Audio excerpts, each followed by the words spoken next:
Was he next? Knew how to purpose. Was it all worth it? God, was he next?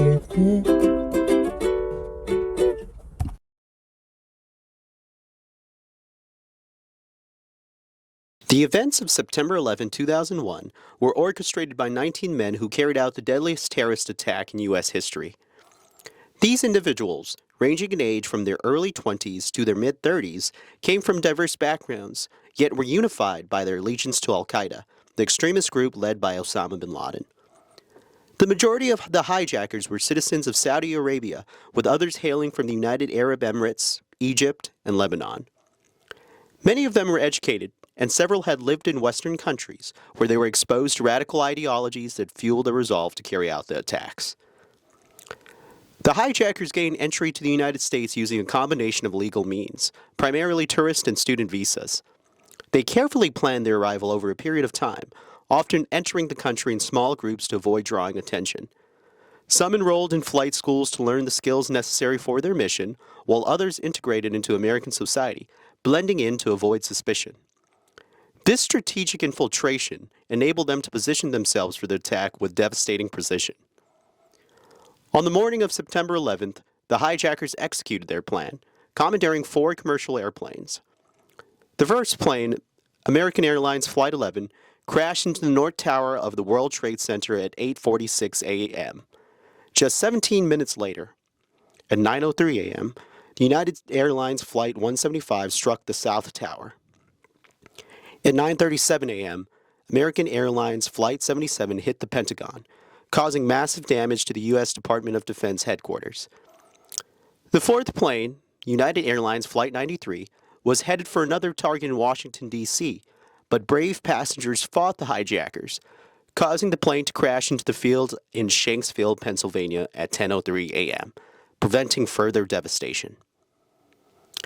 In the aftermath of the attacks, the United States launched the War on Terror, which began with the invasion of Afghanistan in October 2001. The objective was to dismantle al-Qaeda and remove the Taliban from power, as they had provided sanctuary to Osama bin Laden and his followers. 2 years later, in March 2003, the U.S. invaded Iraq under the pretext of eliminating weapons of mass destruction and curbing the influence of terrorism in the region. These wars have had profound and long-lasting impacts, reshaping geopolitical landscape, leading to significant loss of life, and contributing to widespread instability in the Middle East. More recently, federal agents apprehended 8 men from Tajikistan, a Central Asian nation that borders Afghanistan, due to concerns that they could have been plotting a possible terrorist attack on U.S. soil. The men who were residing in Los Angeles, New York, and Philadelphia were taken into custody earlier charged with violating the civil U.S. immigration law. Although there is no evidence of a specific targeted attack, the individuals were suspected of having ties to ISIS. They had entered the U.S. via the southwest border between 2003 and 2024 without proper documentation and were initially released with notices to appear in the immigration court. Following intelligence indicating their potential ties to ISIS, the FBI and ICE conducted an investigation, leading to their arrest. The development is set against the backdrop of an unprecedented border crisis. One of the most revealing statistics, as reported by the U.S. Customs and Border Protection, is the nearly 100% increase in encounters at the southwest border ports of entry in April 2024 compared to April 2021. The situation has been exacerbated by the Biden administration's use of mass parole programs, which have allowed hundreds of thousands of inadmissible aliens to enter the U.S., often with little or no vetting. The CBP has recorded over 9.5 million encounters nationwide since President Biden took office, with more than 7.8 million at the southwest border alone. Additionally, more than 362 individuals on the terrorist watch list have been apprehended crossing the southwest border illegally since the fiscal year 2021, raising serious concerns about national security.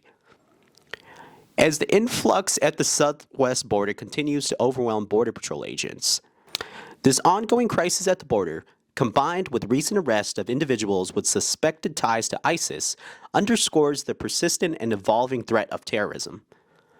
More than 2 decades after 9/11, the challenges of securing the nation's border and preventing potential terrorist infiltrations remain as critical as ever. Understanding the background of 9/11 hijackers, the methods they used to enter the country, the timeline of the attacks, the subsequent global consequences, and the current border situation offers a chilling insight into the paths that led these men to inflict such catastrophic harm on innocent lives and continue to shape national security policies today. If we forget the painful lessons that were learned on that day, we're almost destined to have them be repeated. For the sake of the safety of the American citizens, an unmitigated border is not just a matter of political affiliation, but one of national security. Thank you.